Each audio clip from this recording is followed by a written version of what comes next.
Top quality और consistent performance के लिए सिर्फ सिल्वर पंप्स। टॉप क्वालिटी और कंसिस्टेंट परफॉर्मेंस के लिए सिर्फ सिल्वर पंप्स, नाम याद रखना। पहलगाम येथे दहशतवादी हल्ल्याची घटना घडली। त्या ठिकाणी पर्यटकांवर झालेल्या गोळीबाराच्या घटनेनंतर भारताचे पंतप्रधान नरेंद्र मोदी यांनी भारतात आलेल्या पाकिस्तानी लोकांना परत भारत देश सोडण्याचे आदेश दिले होते।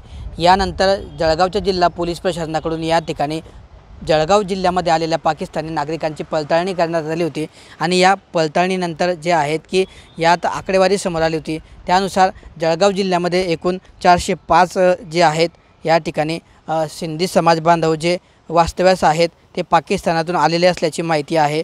त्यापैकी 393 पाकिस्तानी सिंधी नागरिक आहेत, तर 12 जणांनी जे आहे या ठिकाणी लॉंग टर्म व्हिसाची मुदत वाढवून देण्यासाठी अर्ज केलेला आहे।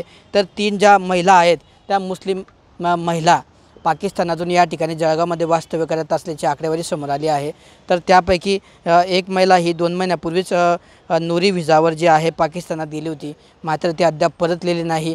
तर दुसरीकडे एक पाकिस्तानी नागरिक जो जळगावमध्ये आला होता, तो शॉर्ट टर्म व्हिसावर आला होता, तो नागरिक परत पाकिस्तानात गेल्याची माहिती जी आहे ती समोर आली आहे। त्यामुळे एकंदरीतच पंतप्रधान नरेंद्र मोदी यांच्या आदेशानंतर जळगाव जिल्हा पोलीस प्रशासन जे आहे या ठिकाणी अलर्ट मोडवर आला आहे। त्यांची पडताळणी करण्यात आलेली आहे आणि त्यांच्या सर्व हालचालींवर असेल, त्यांच्या लॉंग टर्म व्हिसाच्या मुदत असेल किंवा इतर काही कायदेशीर कारवाई जी आहे ती पोलीस दलाकडून करण्याचं काम या ठिकाणी सुरू असल्याचं पाहायला मिळत आहे।